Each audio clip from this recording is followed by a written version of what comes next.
Good morning, everybody, and welcome to Saturday. Hey, Race. Hey, Race, how's it going, man? It is time to kick off the convention. It is time. Joey Logano fan behind me. Yeah. How many of you flew out together? Like 20? What's that? Like, it looked like you had a whole group at the airport that flew out. Oh, yeah. Had like 10 of us, really. I just say you're awesome. Oh, thank you. We got some stuff for Daniel to talk about. Let's enjoy. Enjoy this together. Are they ready behind us? They are ready behind you. I can barely hear them, Scott. I don't think they're even there. I want to know. Are you guys ready for this? Come on!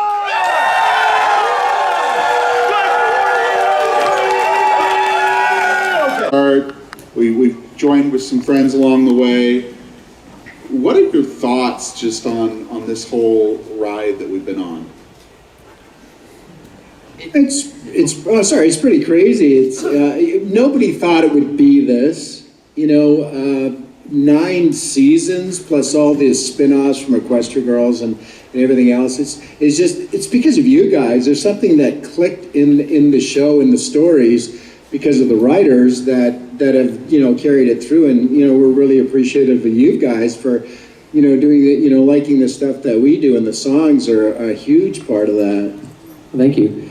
Yeah, I mean, I would say, like, in the beginning of like any show you start, you don't assume it's going to create a fandom, anything like this, and then as we became aware of hey, wait, people are actually watching these videos. I think, like, I know for me it was when Winter Wrap Up came up, and suddenly they called me, and the whole team, this show has a huge team on it, of course, starts to become aware of this fandom, and now everybody takes it so much more seriously, and they work so much harder, and I definitely think that the sort of life of the show that it's taken on is totally inspired by the knowledge that there's really people paying attention. I think a lot of time with cartoons, you don't really know how much people are responding.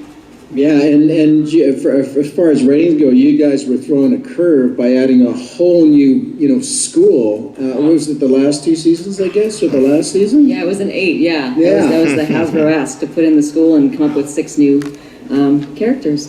And it was interesting, too, with Sandbar, Vincent Tong, he's got to be this, it was really interesting, just an example of developing a character. He had to be this sort of cool kind of guy, but you didn't want him to be like a surfer dude, and you didn't want him to... You didn't want him to be Flash Century. No, you didn't want him to be douchey. You wanted him to be a friend. You wanted him to be We also were nice, like, a lot of times we're like, okay, but a little less 420.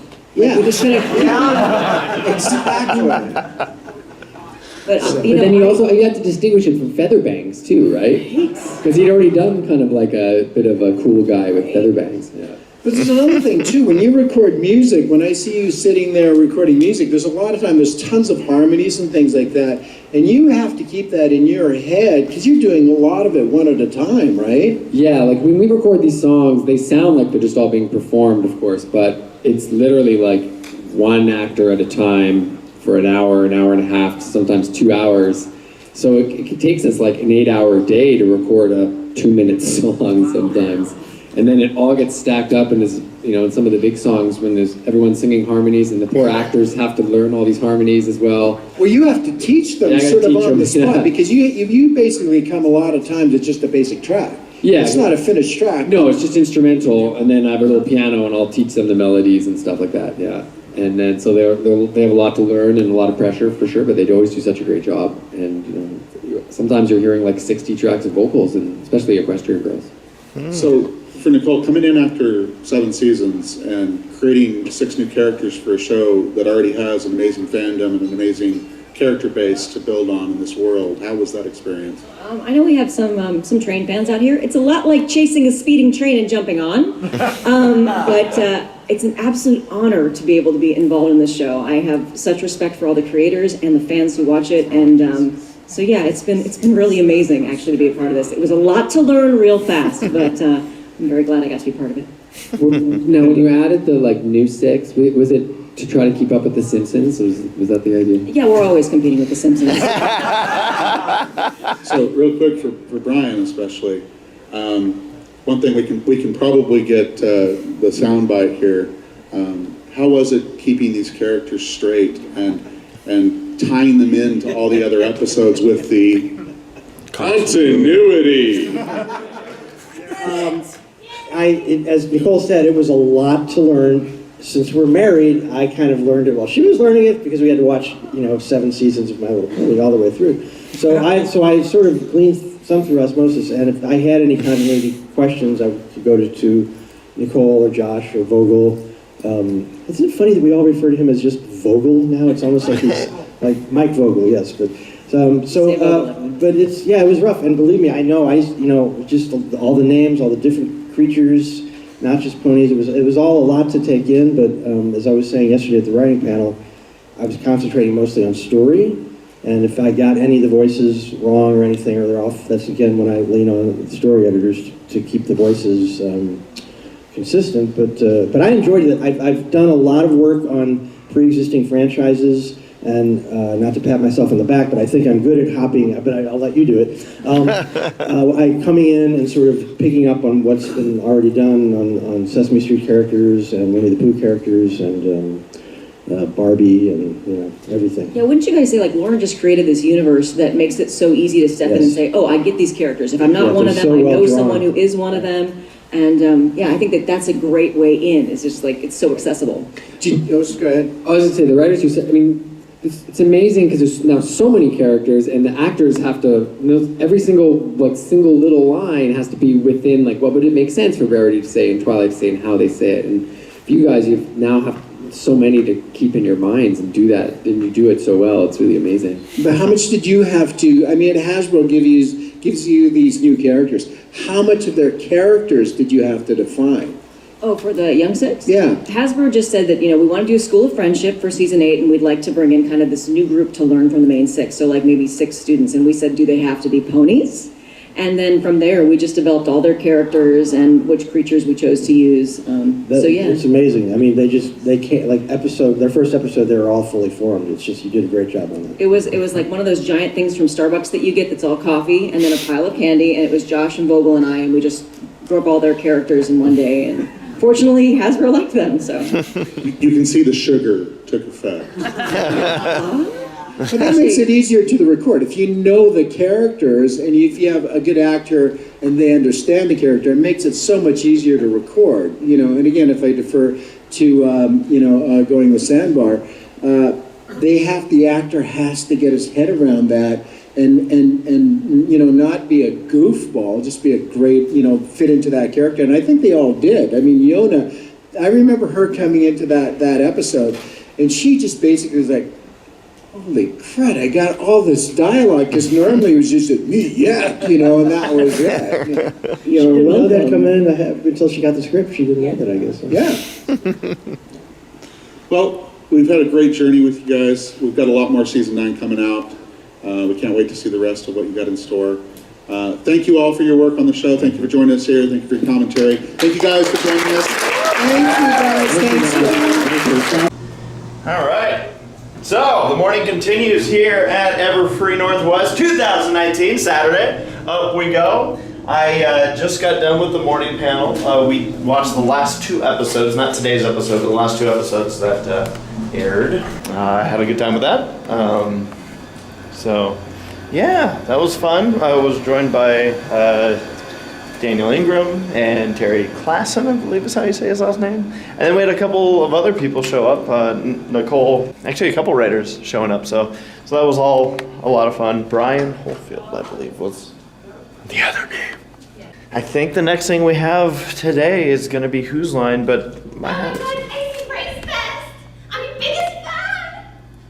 I get this all the time. Hi, Monty. Monty's here. She's from the other side of the pond. I'm from the other side of the lake. It's a big lake. My God. Oh my God. God. If we can, maybe take out or something. Or we could go after. What the hell just happened? What are the... Get in on it. Let's get in on it? The beat, take you. Sarah, I really need to go to the bathroom. Sarah, join in the dance. Very good. Wow. How's your steak? The camera's still recording, so just go and tell me when I go. That's exhausting. All right, so guess what, everybody? I figured it out. That's not actually Tempest. Or is it? You were Pinkie Pie. When? I was 2016. Babs gone. Pulling the goodies out of the hair and whatnot. Yeah, I gave you guys a squiggly balloons that you were fighting with when you ran into Lauren Faust. What did you do?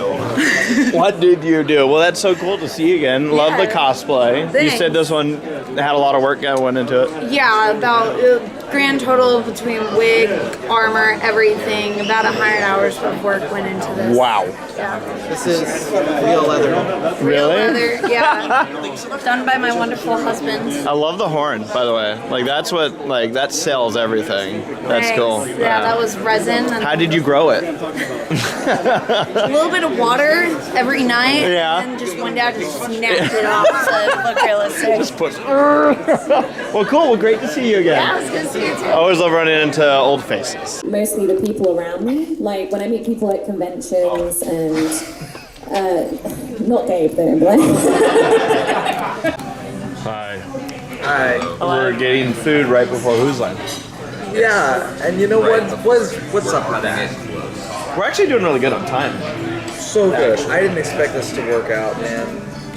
And the food Any is of it? delicious. Any of it? See you, beef? Yes, it is. Is that the what do they call it? The ew? Oh, you, not ew. I don't have the "you disgusting." Here, look.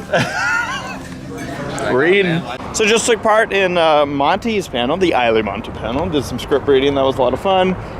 Just had lunch. What's it called? Mango Thai? Mango Thai. Across the street. It's the same place we had the debate about gorillas and bears. And now we have hit the 30-minute, T-minus 30 minutes until Who's Line. So that's going to be the next panel. Come on up. Woo, woo, woo, woo, woo, woo, woo, woo, woo, woo, woo. Very nice. Sarah, you're going to get on stage? No. Like, maybe? No. Once? No. Why? Because I don't want to. Why not? You should host with Dusty and Full Papers. No. We should just have more hosts than we have game players.